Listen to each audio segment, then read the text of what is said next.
Very funny. Hey guys, welcome back to another film review by The Clumsy Jedi. Today's review is of The Neverending Story. It came out in the year 1984, was directed by Wolfgang Peterson, and starred Noah Hathaway, Barrett Oliver, Tammy Stronach, Alan Oppenheimer, and Moses Gunn. The summary of The Neverending Story is basically a boy who's being bullied picks up an old book in a bookstore and literally gets lost in the story. So, yeah, apparently this was based on a book that I never read, so I can't say how near or far it is. As far as production quality goes, it's beautiful. It definitely captures the fantasy genre that was so popular in the 80s, especially for children's films. What I liked most of all about The Neverending Story were the costumes. I thought they were absolutely beautiful. And even though he looked more like a white puppy dog, the Luck Dragon Falcor seemed like a pretty impressive puppet.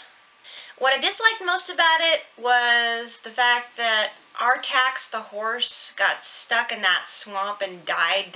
I didn't see that until I was an adult, and it still ripped my heart out.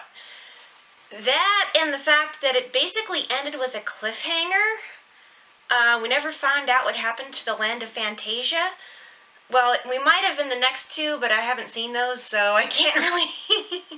But the movie itself left us hanging, so I suppose with the title like The Neverending Story, where you should expect a cliffhanger, but that still leaves too many questions open. Even cliffhangers wrap things up.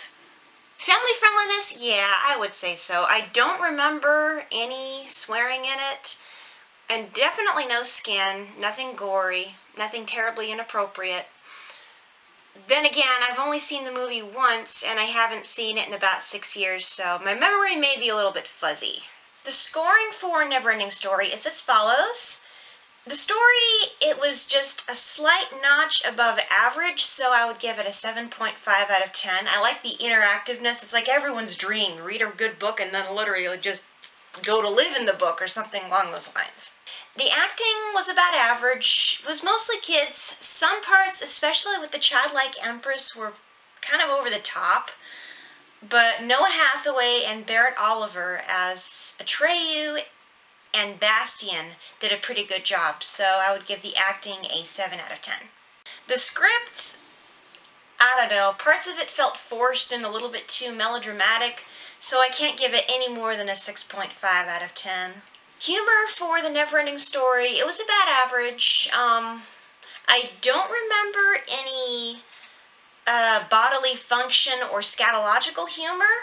That being said, it wasn't enough to make me laugh wholeheartedly. I guess watching the movie, I was a little bit more worried than I was amused, so that one gets a 7 out of 10. The music, I actually don't remember it.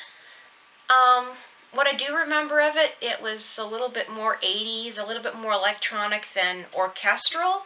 So for that, I'm going to give it a 7 out of 10. Finally, the cinematography, it's a beautiful film. Not necessarily groundbreaking by any means, but definitely beautiful to look at and pleasant to watch. The cinematography gets an 8 out of 10. Giving The Neverending Story a Clumsy Jedi final score of 7.1 out of 10. It's a fairly good movie, not, above average, but definitely pretty to look at and a nice film to watch. That is if you don't get too devastated by Artax dying the way he did. That's all for today. Next week I'm going to be starting my reviews of the Karate Kid series. And I can't wait to do that because they're some of my favorites. Can't wait to share the score with you. Anyway, that's all for today, and until next time, this is the Clumsy Jedi signing off. Bye, guys!